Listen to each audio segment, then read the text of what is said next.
Good morning, students. Today we are starting off with a new chapter, that is metals and non-metals. There are 116 elements known to man. These elements have been divided into three main groups depending on their properties. So based on their properties, we can categorize these 116 elements into three groups. That is metals, non-metals and metalloids. Now what are these metalloids? Metalloids have property between that of metals and non-metals. Metalloids have properties between that of metals and non-metals. Example, antimony, arsenic. Metals and their occurrence. 80 of the known elements are metals. So out of 116, 80 of them are metals. Metals are defined as those elements which rapidly lose electron to form positive ions called cations. Now what do I mean by this? Now look at the structure of an atom. In the center there is nucleus. Nucleus has got the presence of proton and neutron. Protons are positively charged whereas neutrons are neutral, and surrounding it are the shells. There are shells.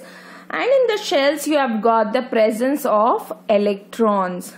Now when the electrons are lost, they form a positively charged ion called cation. So when the electrons are lost, they form a positively charged ion. And such elements that can lose these electrons very easily, they are known as metals.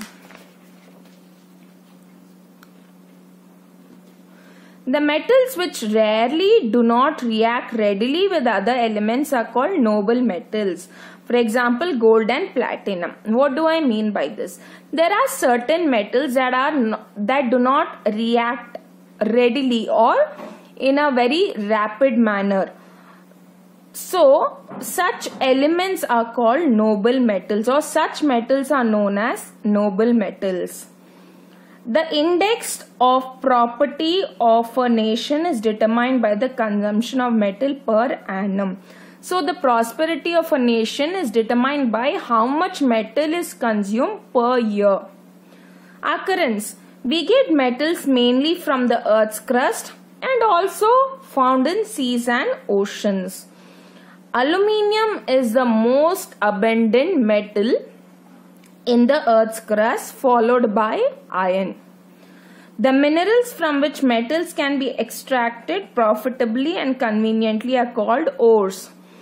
For one mark question, remember what is ores? Ores are nothing but the minerals from which metals are extracted. Metals need to be mined, separated and purified before they are used. So metals, they have to be mined. Why they have to be separated? They might have other substances or impurities in them, and then they have to be purified.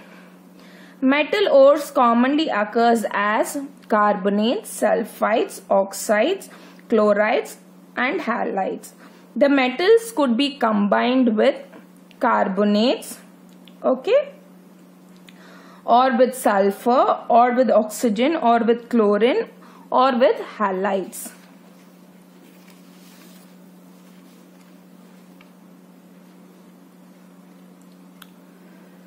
Physical properties of metal.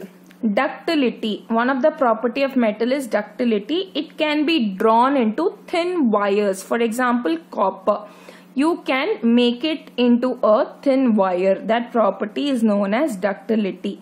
Malleability. You can draw metals into thin sheets, like your aluminium foil. That is a metal, right? You can make them into thin sheets. That property is known as malleability. Except zinc. Zinc, though it is a metal, it does not exhibit malleability nor ductility. It is solid at room temperature. All metals are solid except mercury. They are very hard and strong, except sodium and potassium. They have a very high melting point and boiling point, except sodium, potassium and mercury. These are all exceptions. but most of the metals exhibit all these properties. They are good conductors of heat and electricity, again except mercury and tungsten. Metals have high density. Density means the number of atoms present in a given space. So the density of sodium and potassium is less. All metals have brilliant luster or shine. Sonority means they produce sound except mercury. Chemical properties of metal. Metal shares some common chemical properties. The rate of reaction depends on the reactivity of the metal.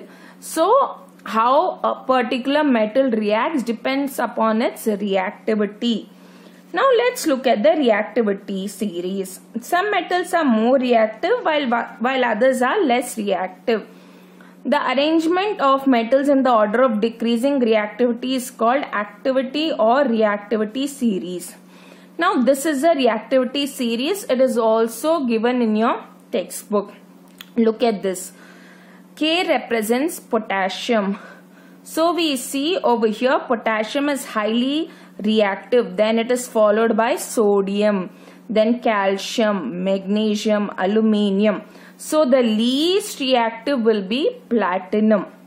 See, these are nothing but the symbols that is used to represent an element. In your textbook, the name of the element as well as the symbol is given. Remember, potassium is highly reactive, whereas platinum is least reactive. And you need to know this reactivity series. Kindly by heart it from your textbook. Now, a reaction with oxygen. Now, how do metals react with oxygen? Metal, when it combines with oxygen, it forms metal oxide. Example, magnesium. When it reacts with oxygen, it forms magnesium oxide. Different metals react with oxygen under different conditions. Now, this particular reaction takes place at a very high temperature. Zinc, when it reacts with oxygen, it forms zinc oxide. So, it requires very high temperature. Sodium combines with or reacts with oxygen readily to form sodium oxide. Sodium, in fact, it has to be stored under kerosene, because when it comes in contact with oxygen, it catches fire. That's why we see sodium is highly reactive. Reactivity series, it comes second.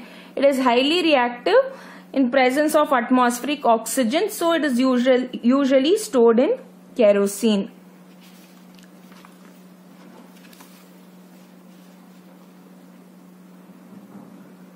Reaction with water. Metal reacts with water to form metal hydroxide or oxide, and hydrogen gas is liberated. Whenever hydrogen gas is liberated, we use this particular symbol. We point an arrow upwards. It means gas is being released. Hydrogen gas is being released. Some metals react vigorously at room temperature. Some react with warm water. Some with boiling water. Some with steam only. So, metal reacts with water under different conditions. So, these are the different conditions. Now, magnesium reacts with water to form magnesium oxide and gives hydrogen gas. This happens at a normal temperature. When sodium reacts with water, it forms sodium hydroxide and hydrogen gas is being released. Zinc, when it reacts with water, and it should be boiling water, and it should be boiled.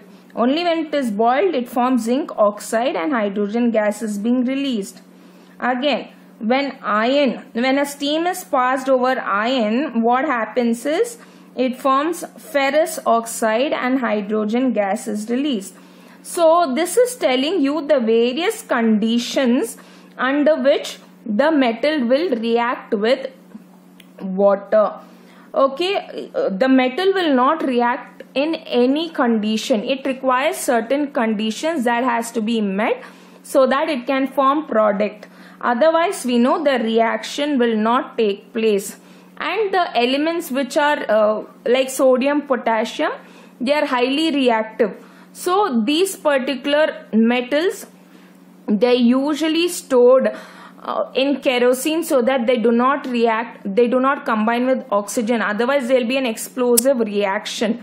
That's why they are stored under kerosene. Hopefully till here it is clear to you.